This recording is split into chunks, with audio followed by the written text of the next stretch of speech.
Hello and welcome. This is Preeti. I am so glad you're joining me. Today we're continuing the color theory how to series, and this is the color theory portion of the how to series. So last week I did a card and I showed you how to use your color wheel just to pick up some colors, coordinating colors to create a simple card. This week we're going to talk about monochromatic colors and creating a card using monochromatic colors. Now you need to understand how to build up a monochromatic colors, or how do you choose those colors in the same color family. If you look at the color wheel, this one, the one I'm pointing out, that reads as pure color. Now the pure color is a hue of the color, or the brightest form of a color, the most saturated form of the color. Like in this case, violet is the pure color, or red is the pure color, right? And usually when you talk about hues, you're talking about colors. It's not a black or a white, but colors. But the card that I'm making is actually a black color, and we're going to pretend that my hue here, or the pure color here, is black. So moving on here. So the hue, as I said, is a pure color. And usually pure colors are bright, like I said, the red, the yellows, and the purples, and the violets, okay? And that's called chromatic, or off color. That's the word. So we're going to go with monochromatic. That means to say single color. But again, as I said, I'm going to use black as my hue color. And then also you need to keep in mind the color black, white, and gray are usually called achromatic color. That means to say they have no hue in them. I don't know if that makes sense. They're achromatic colors. But again, as I said earlier, we are going to use my black as the pure color. And here you can see I just took my black Copic marker, and I've added it.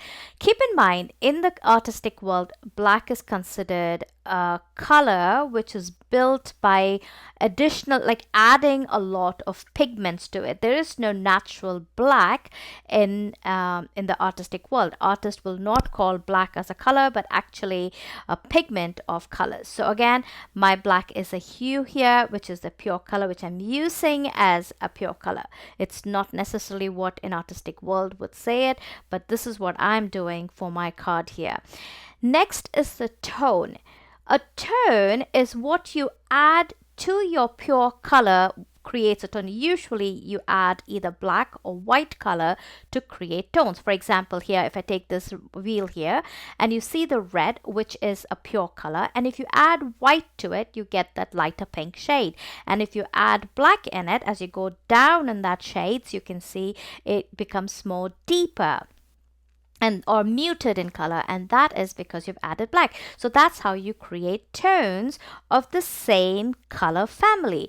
So here the hue is black. So now we're going to add either and we're going to add white, or as I said, if you add white or black to the what do you call black, what am I saying here? I'm sorry. If you add white to your black, you get gray. So that's how you build a tone. Here I've taken two different markers. One is a W3 and a C3, and both are in the gray family. But you can see, though they're in the gray family, they're still going to look so different. The color, when I put them down, they're going to look different. And the reason for that is the pigment that has been added to the hue color, which is black. So if you add white into the black, you get the C3 colors, the cooler gray colors. And in order to add warm, you will add white, and then you will also add another shade of color.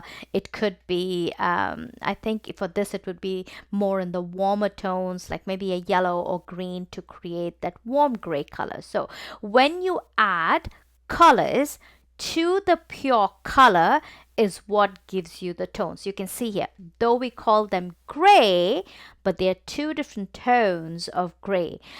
The last part of this understanding of these colors is shades, understanding shades. How do you build shades?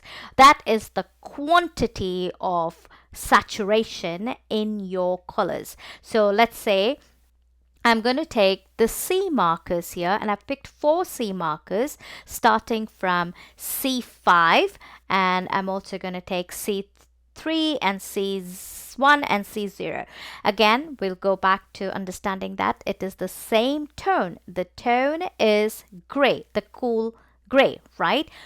But now we're adding shades. We're increasing the quantity or decreasing the quantity of certain colors to make this tone. So you can see in C5, the first one, you can see there's a lot more black in it. When you go to C3, there's a lot more white in that color, and then as you go down, there's a lot more white in that, and that's how the shades are built, or that's how the quantity or the saturation of the color is built. So you can see at the end of the day, they all are from that same hue. The family is black, the hue is black, and everything else built on around it.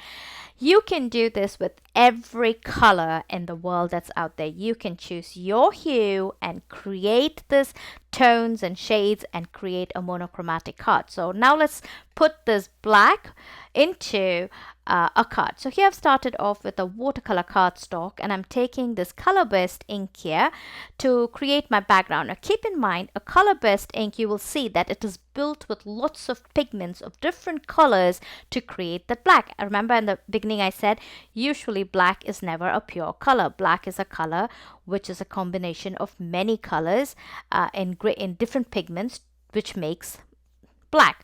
But we're going to keep that theory aside and just for now, for the card, pretend that black is a pure color. Anyway, so here I'm just taking, what I've done is I've gone ahead and spritzed the watercolor cardstock first, and then I added that burst onto this acetate sheet, and then spritzed it with water, and then smushed the two together, and that I just added, I wanted some kind of variation and some interest in that background, and I kind of repeated that. So I dried the surface once, and then I went ahead and added some more, and then I added some more burst onto the acetate, and went kept smushing. So every time I heat set it, it got lighter, and then when I added the next level, it got darker in certain places, and that's how that background was created. Next, I took this stamp set, and I have taken some flower and a leaf set from there, and we're going to color that using those tones. Remember those gray tones that we talked about? So we're going to use cool grays for the flower here, and I'm going to use the warmer grays for the petals here, and I'm doing very simple coloring here. I'm just following the illustration of this flower. Wherever there are shadow added already by the artist, I am adding my darkest color here. In this case, this is C5, and I'm just adding it to the dark shade. I did change the orientation of my video here. I don't know if this makes it more easier for you to see the coloring the way I'm doing in this orientation. Let me know in the description box below if you like this orientation when I'm coloring so you can see better, or do you like the camera to be upward facing, the video to be facing upwards, so I don't know. I'm just trying to see what makes it better for you to see the way I color. Anyway, and I'm blending that with C3, and then I'm going to blend this with C1 and C0. I'll have all the colors in the description box below as usual. While I'm coloring, I do want to mention everything that I share in the cards are personal, are something that I have learned over the years by myself, by experimenting, by looking at other artists, by reading different concepts of colors. And you need to keep in mind, artistry is freedom to create. You can create a pink flower, you can create a black flower. Maybe it's not in the nature, but artists have the freedom to create however they want.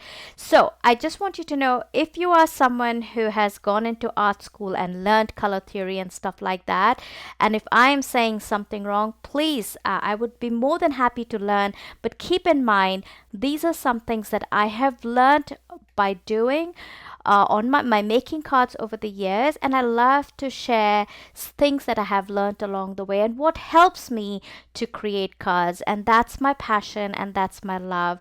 So please pardon me if I'm doing anything that is wrong, or if I offend someone with my style. So I'm really sorry about that, but I do want you to know that these are all something that I have learned, and I love to share them with you.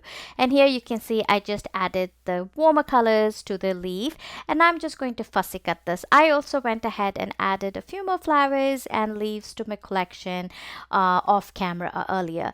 Now I'm taking this cover plate die which just released this week, and I'm went ahead and die cut it with a black cardstock, and I'm going to take this glitter dust spray, and I'm going to spray it generously just to add some extra texture and color onto that. If you don't have something like that, you can just easily add Versamark ink and add embossing powder over it, clear or even glittered cardstock, and create that effect. And then I also die cut that background that we had created earlier using the rectangle mini die. This is a mini slim die card, by the way. And then I'm taking some white gouache here and adding some splatter. Again, just nothing. I just wanted to add a little bit of texture on that white card, and you can see that that white gouache almost looks like light gray, so it's not bright light white when it is dried. And then I'm going to add some foam adhesive behind that cover plate, and I'm going to adhere that directly onto that rectangle, and you can see how beautifully it covers the entire rectangle. Now all that is left to do is put these flowers together onto my my card panel here. So I'm just kind of playing around, figuring out how I want these flowers to be, and I'm just going to keep adding these colors in places, I mean not colors, sorry, flowers in places I want them to be. And again, if you look at if you took a picture of a flower garden or something using your black and white mode on your camera, the picture will have different variations of grays and blacks in it, and that's what we're trying to predict, trying to show here with these flowers too, that they all have different variations, because when you create anything in like when you start coloring, if I were to color everything the same color, you wouldn't know the difference. There wouldn't be a difference between the flower and the leaf, and that's the reason why I wanted to add different tones of gray. And then I took the sentiment from that same stamp set and embossed it with white onto black cardstock, and I added that just in that corner there. And then I have these gemstones which are also black, but they have like a bluish hue tint to it, not hue, tint to it, but it's kind of black, and I just added a scattering of those, and then I adhered this onto a side folding mini slimline note card, and that pretty much completed the card. And here is a closer look of this card, and I hope you really got some ideas about how to create monochromatic card, and I will see you next time. Bye bye.